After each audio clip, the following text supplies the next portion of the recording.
In 1997, during one of Michael Jackson's most iconic performances, something happened that no one could have ever predicted. In the middle of his electrifying show, a bomb threat was made. What happened next was nothing short of heroic, and the world never knew the full story. Until now. Before we begin, make sure to subscribe, like this video, and turn on notifications so you never miss our emotional stories about Michael Jackson. It was a warm evening in 1997, and Michael Jackson was preparing for one of his biggest concerts on the History Tour. The stadium was packed with thousands of fans, all eager to see the king of pop in action. Michael had just stepped out of his dressing room, the anticipation building, when an unsettling phone call shook the air backstage. A bomb was reported to be hidden somewhere on the stage. Michael paused, his heart racing for a moment as he processed the news. He could hear the roar of the crowd beyond the curtains, but the words on the phone rang louder in his ears.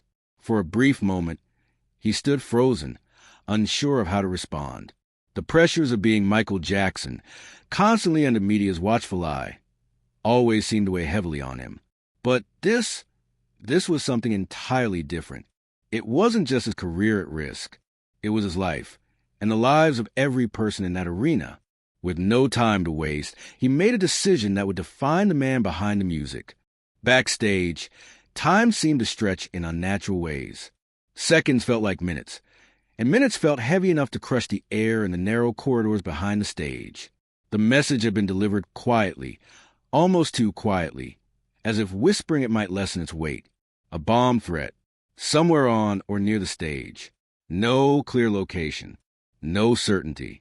Just the possibility of catastrophe hanging over everything like an invisible shadow. Michael Jackson stood still, his black loafers planted firmly against the concrete floor. Around him, the familiar pre-show rhythm had been violently disrupted. Assistants who usually moved with practiced precision now exchanged anxious glances. Security radios crackled nonstop with coded language meant to avoid panic.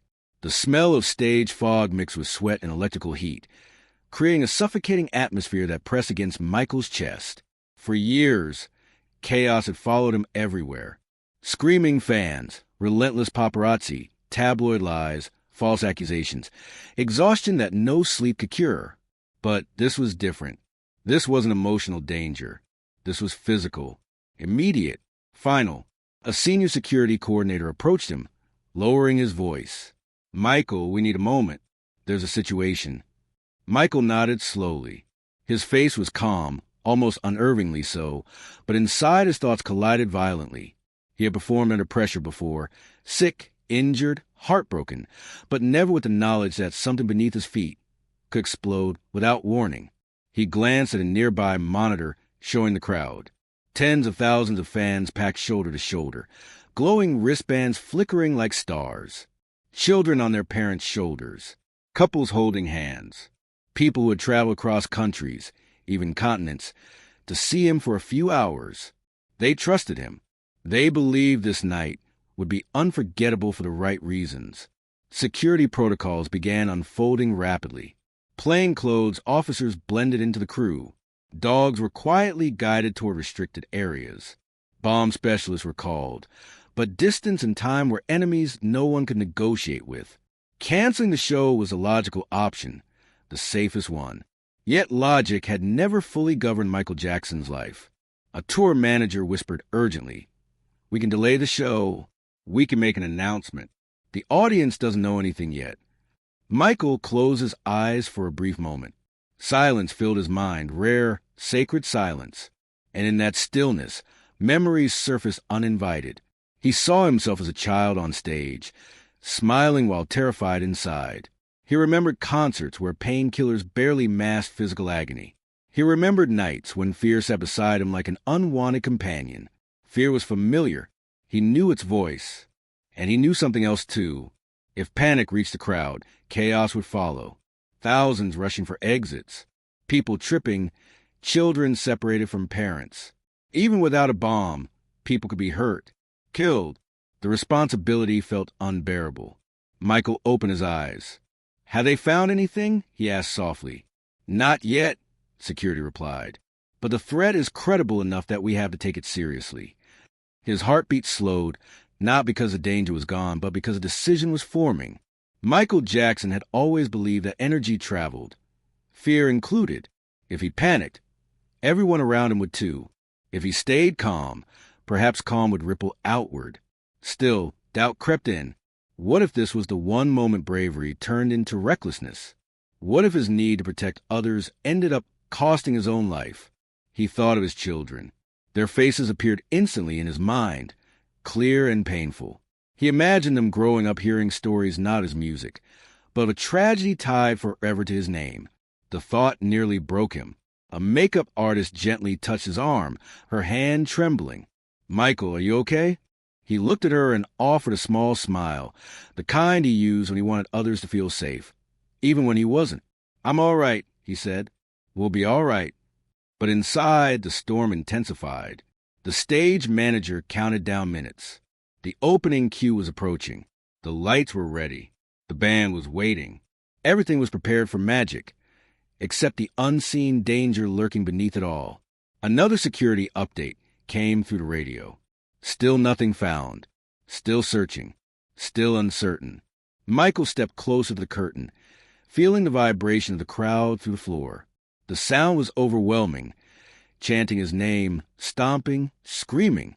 The very ground beneath him trembled, and for a horrifying second, he wondered if that vibration could trigger something. He stopped himself from taking a step back.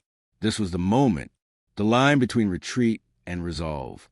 He turned to the team gathered around him, dancers, technicians, assistants, all looking to him for direction. Their eyes reflected fear, trust, and something else. Faith. Faith that he would know what to do. "We don't panic," Michael said quietly. "Not yet."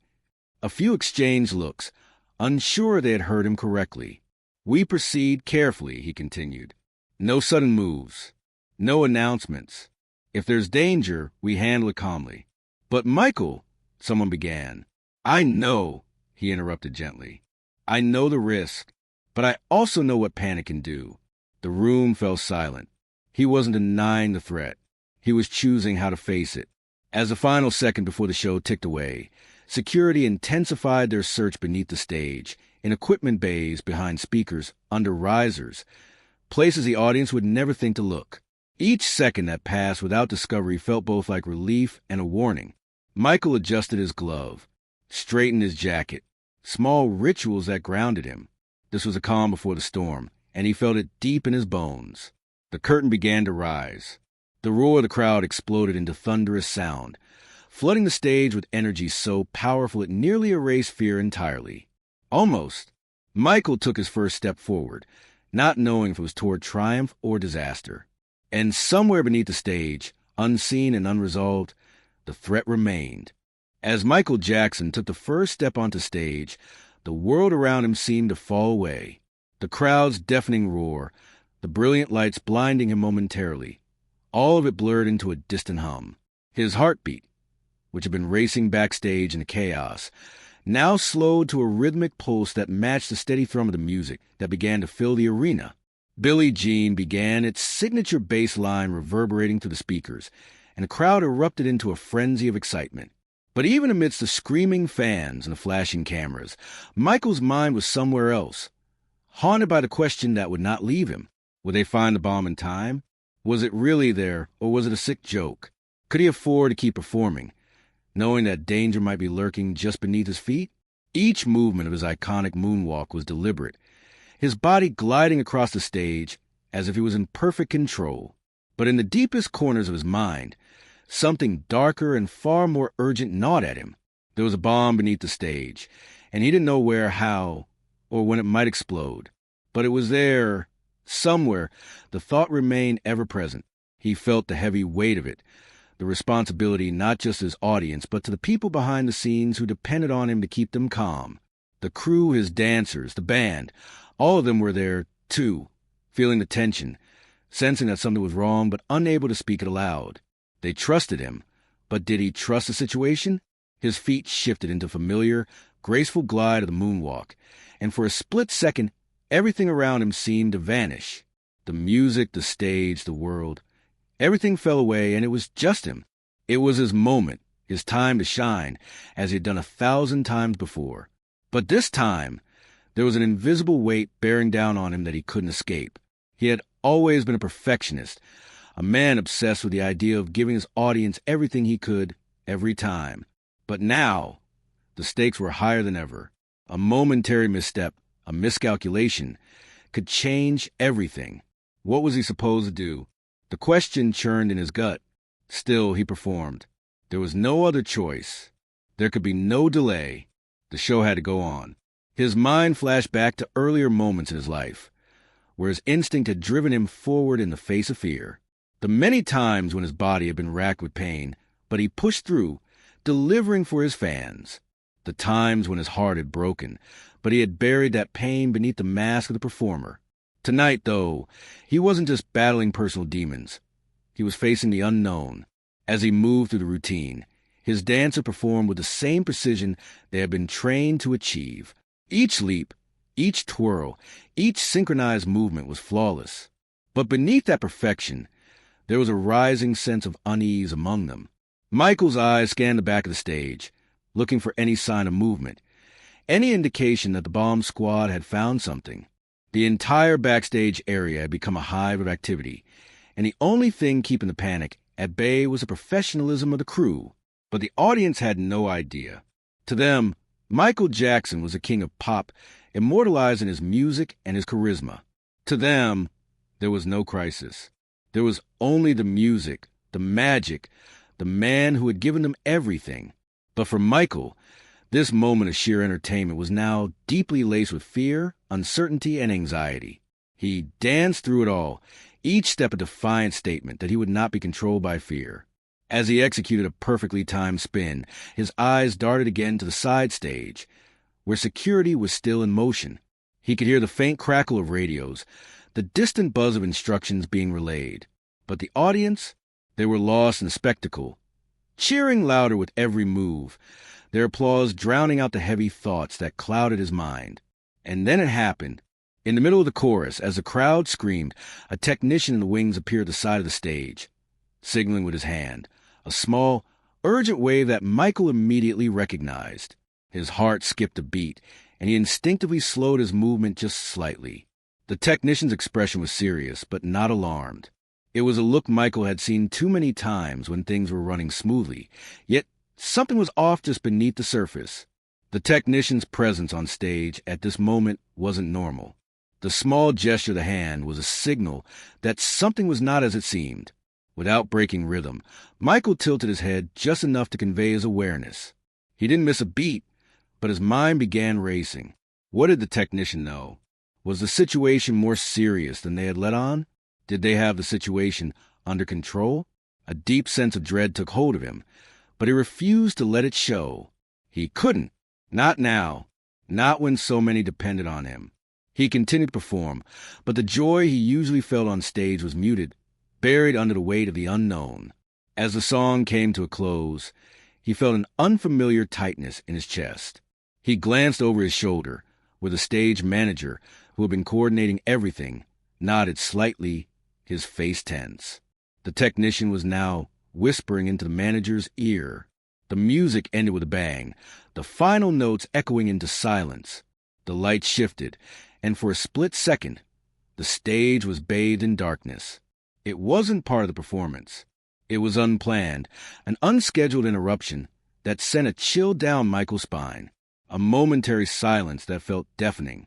The tension between him and the backstage crew thickened. What was going on? Had they found something? As the lights flickered back on, Michael forced himself to smile. The crowd roared in approval, but inside his heart was pounding.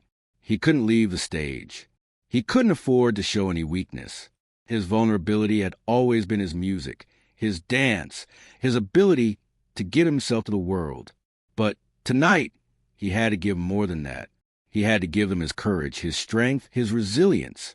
As he took another step, preparing to launch into the next song, Michael's mind was already calculating. The technicians were still whispering to each other in the wings. Security was still moving to the crowd, carefully and deliberately. They were looking for something. They were certain there was something out there. He could sense their urgency, their tension. But they hadn't interrupted the show yet. They were buying time. But how long could they buy? Michael's eyes darted back to the wings once more. His body moved mechanically, almost unconsciously, through the next part of his routine. He was dancing, but his mind was elsewhere, constantly scanning, constantly calculating the risk. As he twirled, his gaze met the eyes of one of the dancers. There was a fleeting moment of connection, and in that instant, he saw something that made his stomach drop. It wasn't fear, but something else. A deep, shared understanding. They both knew the stakes. They knew what they were doing. They were not just performing. They were facing something far bigger than themselves. For a brief moment, the world on stage seemed to slow. The crowd's applause faded into a soft, distant echo, and in that split second, Michael realized something. He wasn't just performing for them. He was performing for himself. He was showing himself that no matter what, he could push forward. He could keep moving, even in the face of the unknown. And then, with a forceful yet graceful motion, Michael spun on his heel, launching into the next part of the routine. His heart pounded, but his focus sharpened, one moment at a time. That was all he could do. He didn't know what the next moments would bring, but he would meet them head-on, with everything he had. And in the back of his mind, the ever-present question lingered. Was this just another performance, or would it become something much darker? For now, the show must go on. The transition into the next song happened seamlessly for the audience, a flawless illusion crafted through years of discipline and instinct. But beneath the polished surface, the pressure was building to a dangerous point. Every light cue, every beat of the drum, every movement on stage now carried a double meaning. It was no longer just choreography. It was calculation. Michael could feel it in the air, a subtle shift, almost imperceptible, but unmistakable to someone as sensitive as he was. The energy of the crowd remained electric, but behind the stage, tension tightened like a wire pulled too far. Security personnel moved with controlled urgency, their faces fixed, eyes scanning constantly. Radios buzzed more frequently now, though always low enough to avoid detection. Michael danced, but he also listened. Between lyrics, between breaths, he caught fragments of whispered communication drifting from the wings. Section C cleared. Check the riser again. No confirmation yet. Each phrase landed like a quiet to his chest. No confirmation yet. The words echoed in his mind. He had faced pressure before. Immense pressure, world tours, legal battles, relentless scrutiny. But this was pressure with a ticking heart, a threat that did not care about fame, talent, or legacy, a threat that could erase everything in a second. As he moved across the stage, Michael subtly adjusted his positioning, staying closer to the center, away from certain edges where large equipment and risers loomed. It wasn't conscious choreography. It was instinct, survival instinct. His body knew before his mind fully admitted it. The dancers around him sensed the shift too. Their eyes flicked backstage more often than usual. Their movements remained precise, but the smiles were tighter, the breathing heavier. One wrong cue, one unexpected interruption, and the fragile balance could collapse. Then, suddenly, a new wave of fear surged. From the corner of his vision, Michael noticed a cluster of security personnel gathering beneath the stage entrance. This wasn't routine. This wasn't standard procedure. Something had changed. His chest tightened. The music swelled, and the crowd screamed louder, feeding him energy even as dread crawled up his spine. He reminded himself of one thing. Panic would be contagious. If he showed even a crack, thousands would feel it instantly. So he did what he had always done. He transformed. Michael leaned into performance, amplifying his movements, commanding the stage with greater intensity. His spins were sharper, his footwork faster, his presence undeniable. The audience responded immediately, unaware that what they were witnessing was not just showmanship. It was defense. It was distraction. It was control. Backstage, the situation escalated. A security supervisor whispered urgently into a headset. A technician shook his head in frustration. A bomb-sniffing dog stopped abruptly near a structural support beam beneath the stage, its handler freezing mid-step. No one spoke, but everyone understood the implication. Michael didn't see the dog. He didn't need to. He felt it. A sudden chill ran through him. Despite the heat of the lights and the sweat soaking through his costume, his breath caught for a fraction of a second. Not enough for the audience to notice, but enough for him to recognize the truth. They were close. The realization brought a wave of conflicting emotions crashing into him all at once. Fear, yes, but also anger. Not explosive anger. A cold, focused fury. How dare someone turn music into a weapon? How dare they threaten innocent lives under the cover of entertainment? As the song reached its bridge, Michael walked toward the front of the stage, locking eyes with the sea of faces before him. He saw joy, trust, innocence, and it grounded him. He thought again of his children. He thought of his fans who had grown up with his music, who saw him as a source of escape, comfort, hope. He could not let this night become a nightmare. Another message crackled through the radio. Possible device location narrowed. Understage, stage left quadrant. Stage left. Michael's heart pounded violently now. That was dangerously close. His next move would matter more than any dance step he had ever taken. Without breaking character, he subtly altered the flow of the performance. He shifted center. He gestured the dancers slightly inward. To the audience, it looked like artistic variation.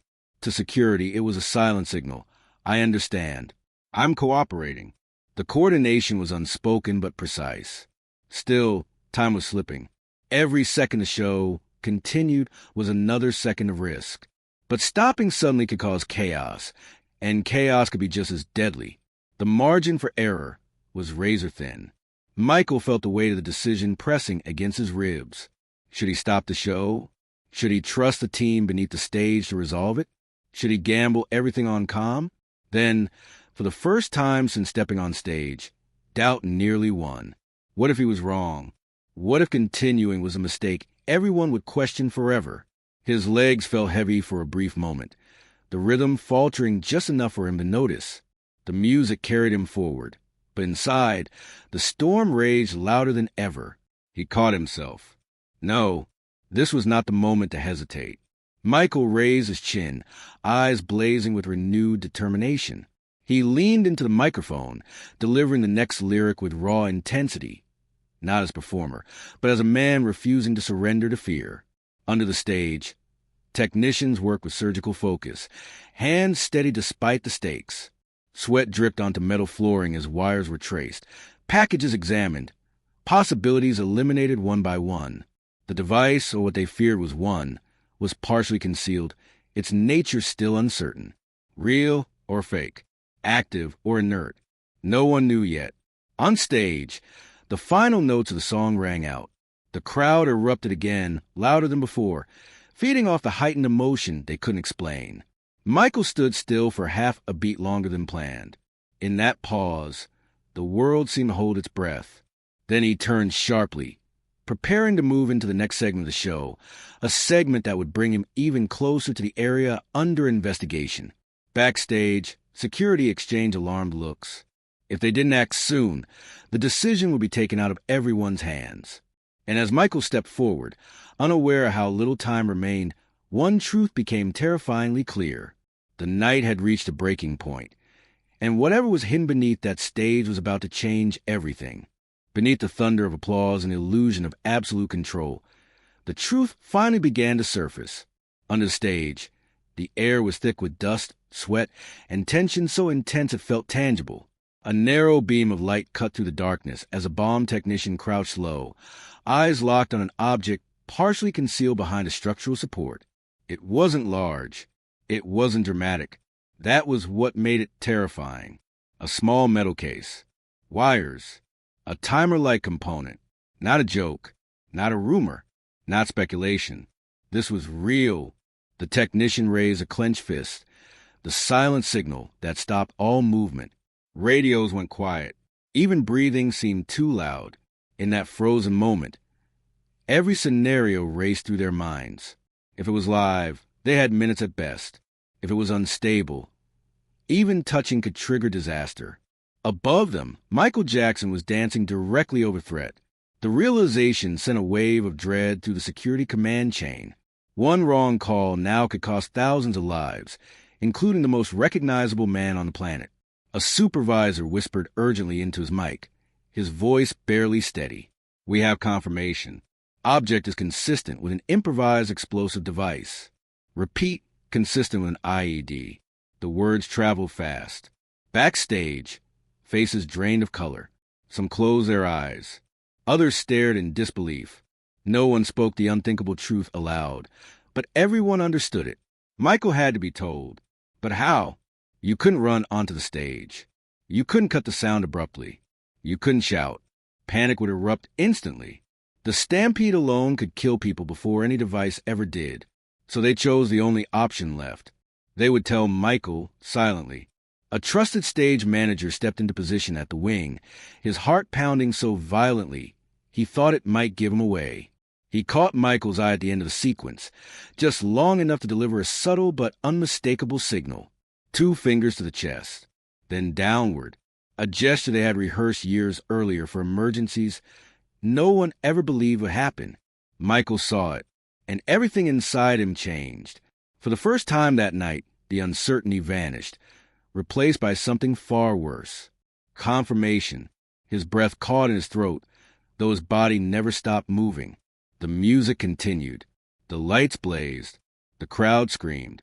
But inside Michael Jackson, a line had been crossed. This was no longer about possibility. This was reality. A device. Under the stage.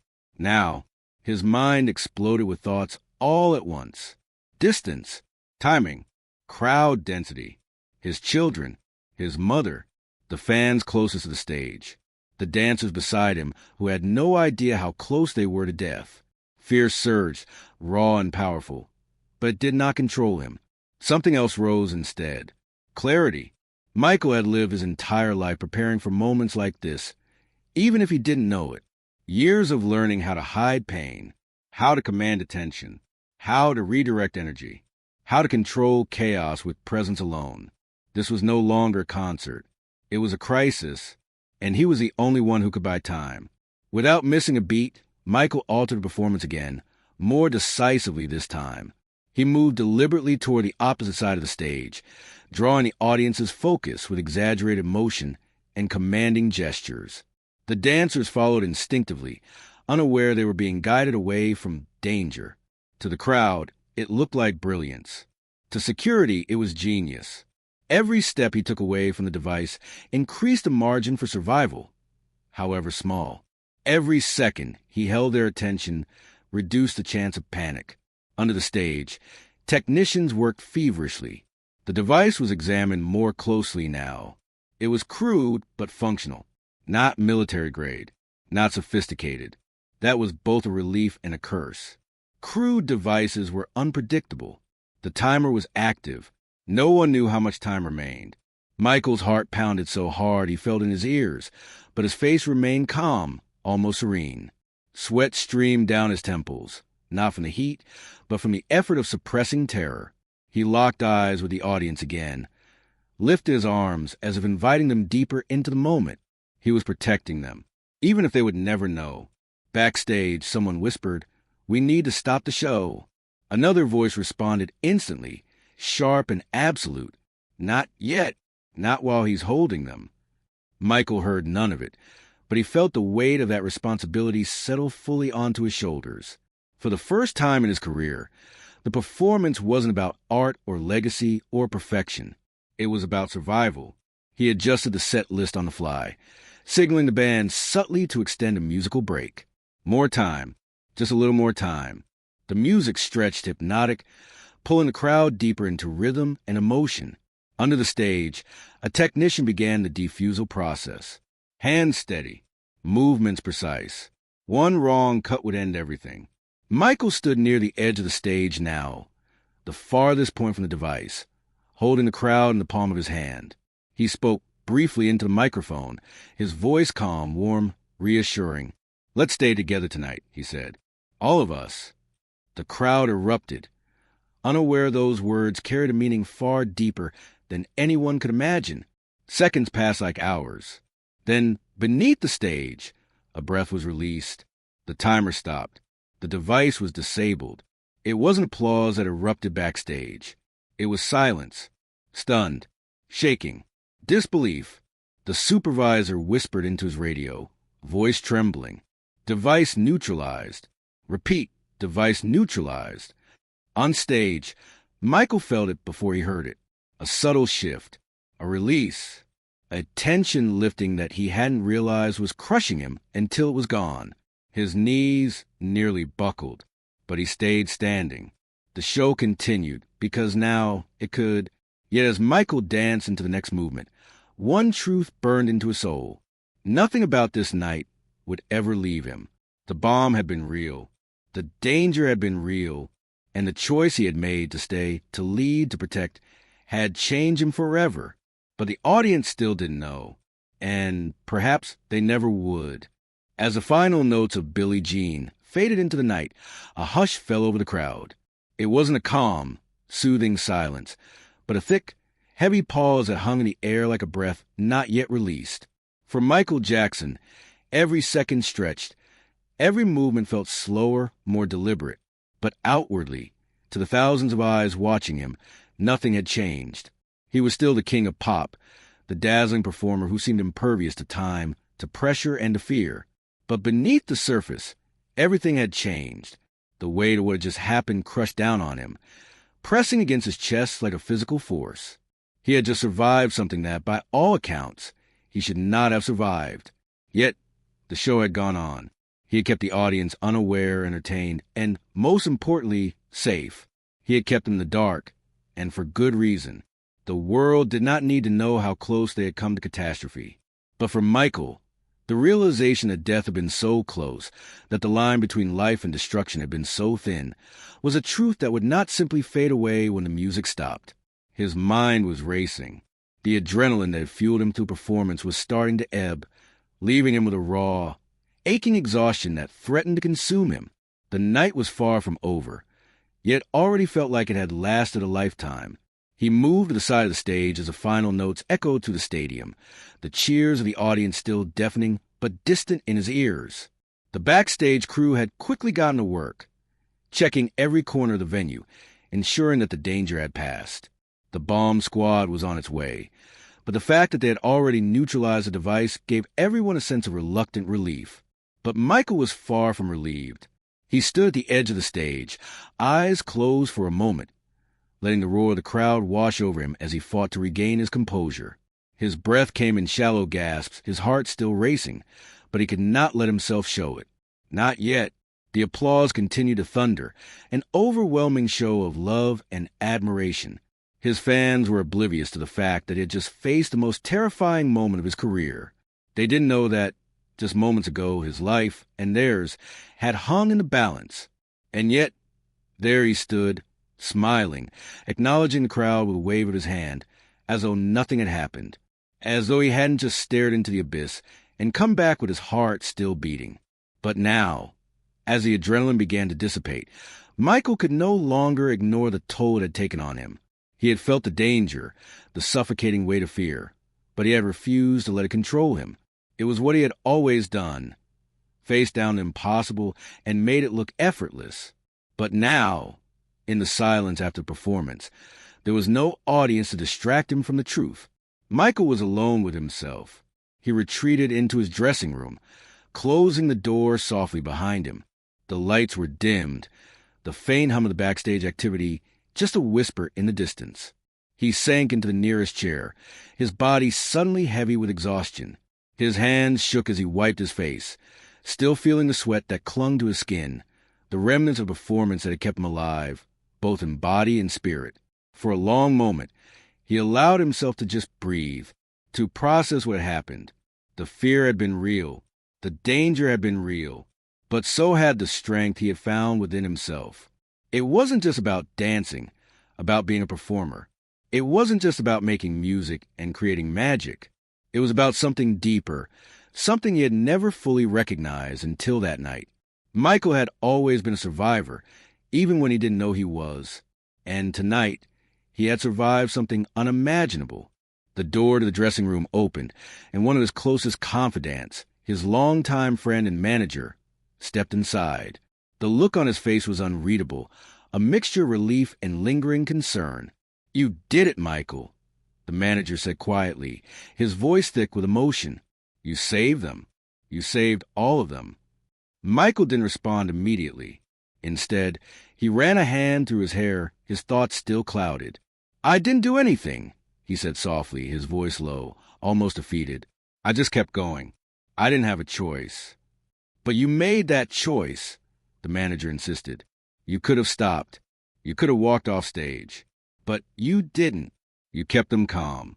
You kept them safe. Michael looked up at him, the weight of the night finally sinking in. I didn't want to make them scared, he said, his voice barely above a whisper. I couldn't let them know what was happening. I couldn't let them see me afraid. His manager nodded, his expression softening. I get it, Mike. You were protecting them. But don't forget you're human too. You don't always have to carry it all alone. The words struck deep. For so long, Michael had carried the weight of the world on his shoulders. The pressure to be perfect, to be invincible, to be everything for everyone, his family, his fans, the world. He had built this image of himself as something untouchable, something beyond the reach of fear and pain. But in this moment, he realized how fragile that image was, how human he truly was. I don't know if I can do this much longer, Michael confessed, his voice breaking for the first time that night. I don't know if I can keep pretending that I'm okay when I'm not. His manager stepped closer, placing a hand on his shoulder. You don't have to pretend, Michael. You never have to pretend with me. Michael let out a breath, his shoulders sagging with relief. The walls he had built around himself, the armor he had worn for so long, began to crumble. For the first time in what felt like forever, he allowed himself to feel the weight of everything, the fear, the exhaustion, the pain. And yet, amid the storm of emotions, something else emerged, a sense of strength, a deeper, more profound understanding of who he was and what he was capable of. He wasn't just a performer. He wasn't just a king of pop. He was a man who had faced the unimaginable and had chosen to rise, to protect, and to carry on. Maybe I can, he whispered, moored himself into his manager. Maybe I can keep going. The silence in the room was thick, but it was different now. It wasn't oppressive or heavy. It was a silence of understanding, of acceptance. For the first time that night, Michael Jackson allowed himself to rest, not just his body, but his spirit. He had made it through the worst of it. And while the journey ahead was still uncertain, one thing was clear. He had survived, and he would keep surviving. For them, for himself.